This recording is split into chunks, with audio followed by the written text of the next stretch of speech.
8 menos 18 minutos, una hora menos en Canarias. Hay 7 preguntas y media para empezar el miércoles. La primera de las cuales es... ¿Va a seguir el gobierno hablándonos de regeneración de la justicia con un fiscal general en el banquillo? La segunda. ¿Van a reunir los ministros de Sánchez? Los 150.000 euros que requiere la fianza es el mínimo gesto solidario que merece su compadre. La tercera. La cantidad confirma en parte los indicios contra García Ortiz y responde como un aval a la indemnización que podría recibir el novio de Ayuso. O sea, esta es la pregunta, Carlos.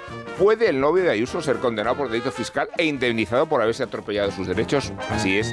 Y esta es la clave del caso. La cuarta. ¿Dirías que el fiscal general, mejor dicho, que el fiscal designado en el Supremo para operar como tal puede desenvolverse con naturalidad cuando el acusado es su máximo responsable jerárquico? La quinta. El gobierno no puede forzar la dimisión del fiscal, pero ¿acaso le está presionando incluso para que no se le ocurra dimitir? La sexta. ¿Cómo se explica a los ciudadanos que la figura suprema encargada de perseguir los delitos y de velar por el cumplimiento de la ley tenga que responder por los delitos que ha cometido? La séptima. Nos sorprende después que la gente desconfíe de la política y que se abran paso los fenómenos populistas y justicieros. Y la media, que es la última. ¿Y los socios del gobierno? ¿Van a fingir que...?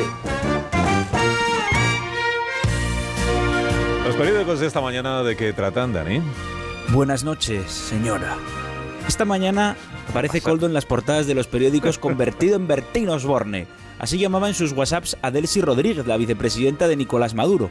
Con Koldo, nuestro Escolari del Hacha y la Rosa, se venía produciendo una de las mayores injusticias de la democracia. Como partía troncos, tenía que ser corto, y como partía troncos, tenía que ser rudo.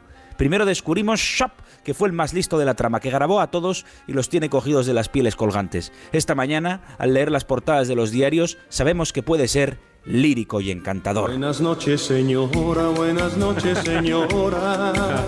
El Confidencial. Koldo pactó reunirse con Delcy en Caracas 3 meses después de abandonar Ábalos el gobierno. El Mundo. Koldo concertó una cita con Delcy 3 meses después de dejar Ábalos el gobierno. La Razón. Koldo contactó con Delcy después de que Ábalos dejara el gobierno. Aparentemente, la historia tiene final feliz, porque Delcy contestó inmediatamente a los mensajes de Koldo. Lo llamaba K, a secas, como si fuera un agente secreto. En realidad lo era. Todavía no sabemos para qué.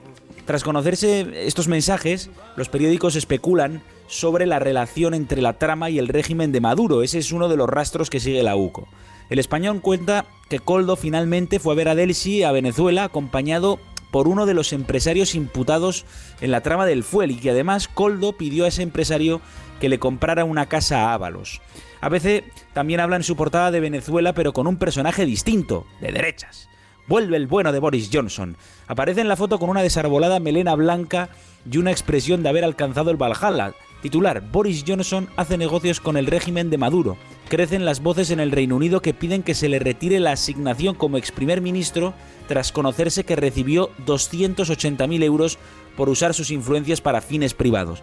Quizá no sea para tanto, quizá se lo gastara en una de sus fiestas. ¿A quién no le ha pagado un cubata Maduro alguna vez? El director de ABC, Julián Quirós, aprovecha para volver a preguntar por el desconocido origen de los ingresos de Zapatero, y en las páginas de dentro leo esta noticia. Estados Unidos plantea la retirada del visado a Zapatero por dar oxígeno a Maduro. La otra noticia internacional que acaba echando raíces españolas es el bombardeo de Israel contra la oficina negociadora de Hamás en Qatar. El portal La Vanguardia: Israel eleva su escalada militar con un bombardeo contra Hamás en Qatar. Leo algunos detalles de la crónica. Israel bombardeó al grupo de terroristas que estudiaba en su oficina de Doha el alto el fuego propuesto por Trump. Estas son las palabras de Netanyahu para celebrar el ataque. Se acabó el tiempo. A Estados Unidos no le ha gustado nada el bombardeo. Y implicaciones españolas: recordaréis que Sánchez se adelantó a anunciar el embargo de armas a Israel. España ni compra ni vende a Netanyahu. La Razón: el pulso entre Marlaska y Robles paraliza la aprobación del decreto contra Israel. Sánchez ejecutó su golpe de efecto sin contar su desarrollo. El Mundo: España exporta más armas a Israel con Sánchez que con Rajoy y Zapatero. Y tampoco es este un tema sencillo para el Partido Popular. El País: disensiones del PP sobre Gaza. El equipo de Ayuso define las operaciones de Netanyahu como una lucha contra el terrorismo, y la presidenta de Extremadura habla de barbarie. Y veo, patrón, que no se ha copiado en el guión el paso de esta mañana, así que podríamos decir que otros guionistas navarros y de Osasuna han fracasado esta mañana en su misión de escritura de guión. ¿Qué otros guionistas han fracasado esta mañana en su misión de escritura de guión, que según tú son los periódicos? Lindo. Y la otra noticia del día es la del fiscal general. La Vanguardia vanguardia, el juez impone una fianza de 150.000 euros al fiscal general y le envía a juicio. Se enfrenta a inhabilitación y a 4 años de cárcel. ABC y El Confidencial cuentan que García Ortiz será juzgado antes de fin de año. Es un asunto que genera muchísimo debate porque en la portada del País leo que el proceso llega a la vista oral sin pruebas claras y en la portada del Mundo leo que los indicios son sólidos. En la justicia, como en el baño de nuestros oyentes a esta hora, siempre mejor sólido que líquido. La Razón dice que el juez no descarta que García Ortiz haya cometido más delitos, aparte del de revelación de secretos. Habla la crónica de prevaricación e infidelidad en la custodia de documentos. El Español, el fiscal general, recurrirá a la fianza de 150.000 euros. Se agarrará García Ortiz a la doctrina del Tribunal Constitucional, que llegó a decir que las fianzas no pueden calcularse como se ha calculado esta. García Ortiz cobra 133.000 euros al año y la fianza es de 150.000. Si no puede pagarla, se le embargarán los bienes.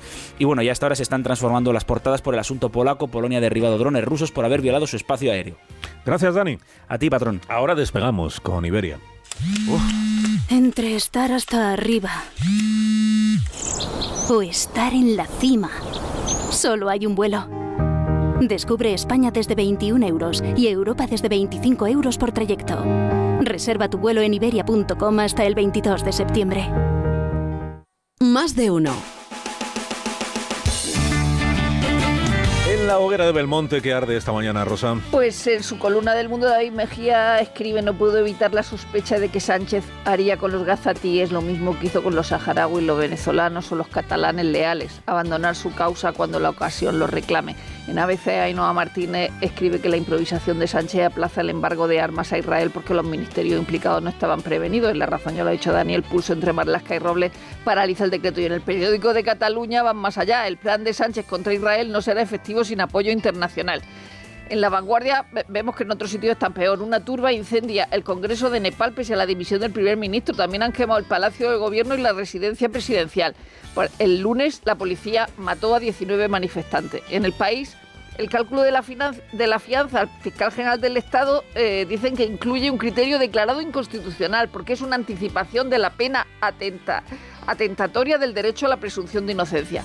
Feijóo estuvo en la RAE. En ABC se dice que Feijóo pide ayuda a la RAE para diseñar la materia de lengua. En El País, un bombardeo ruso causa al menos 24 muertos en Ucrania, la mayoría jubilados. Las víctimas aguardaban el momento de cobrar sus pensiones.